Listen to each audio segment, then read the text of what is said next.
Aujourd'hui, on parle de trous noirs supermassifs et de neutrinos, ou comment l'un peut prédire l'autre. C'est le 1111e épisode de Ça se passe là-haut. Astronomie, astrophysique, cosmologie, astroparticules. Ça se passe là-haut, par Eric Simon.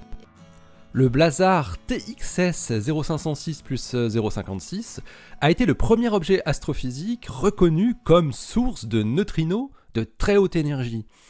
Le fait que deux épisodes semblables, séparés de 3 ans environ, ont été détectés par IceCube en provenance de ce noyau actif de galaxies, indique, selon une équipe d'astrophysiciens, une possibilité qu'il puisse s'agir d'une émission de neutrinos périodique, qui pourrait être liée à un couple de trous noirs supermassifs proches de la fusion.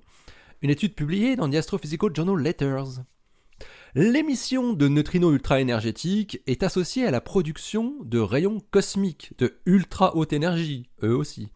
Ils en sont un produit secondaire lorsque les protons ou noyaux d'atomes interagissent dans l'environnement en créant des pions qui se désintègrent rapidement en muons puis en électrons et bien sûr en neutrinos.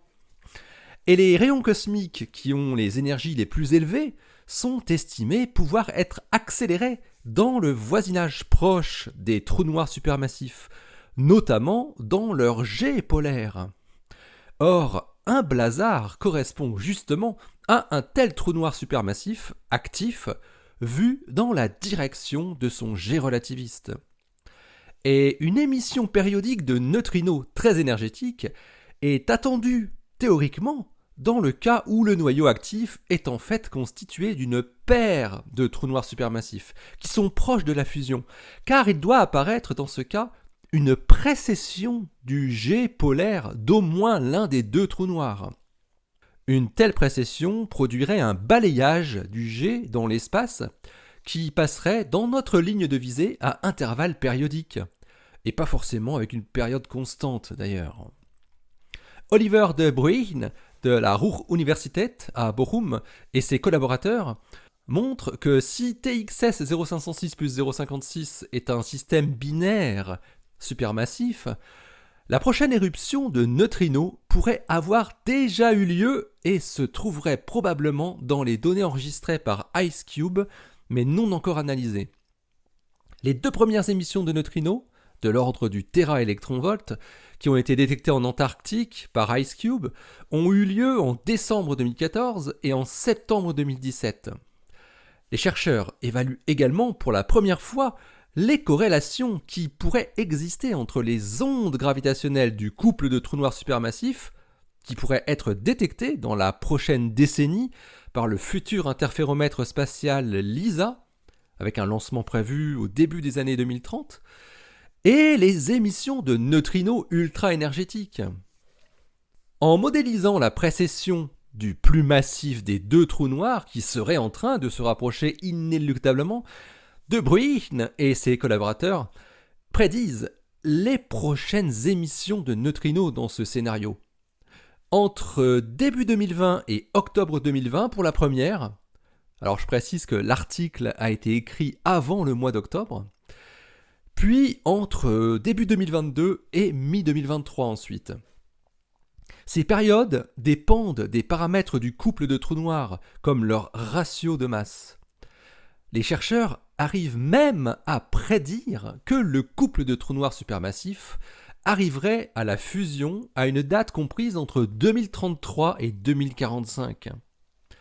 Or, l'interféromètre gravitationnel LISA devrait entrer en service en 2034, si tout est optimal. De quoi donner l'espoir de détecter cette fusion si elle a lieu. Mais De Bruijn et ses collaborateurs préviennent aussi que cette date prévisionnelle dépend elle aussi du ratio de masse des trous noirs. Si ce ratio est inférieur à 0,15, donc une grosse différence de masse entre les deux trous noirs, eh bien, la fusion aurait lieu bien après 2045, jusqu'à 2140. Les astrophysiciens, pour conclure leur étude, calcule combien on pourrait détecter de cas comme TXS 0506 plus 056, à la fois par leur émission de neutrinos durant la spirale, puis par leurs ondes gravitationnelles lors de la fusion. Ils estiment pour cela le nombre de systèmes binaires de trous noirs supermassifs dont les jets pointeraient vers nous, des blazars, et qui seraient détectables.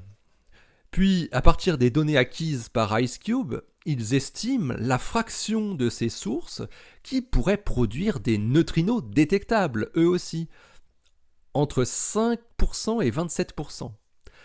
Et enfin, ce nombre est ensuite associé à la durée de la phase finale d'une fusion de tels trous noirs, qui est estimée par les auteurs à 5 millions d'années.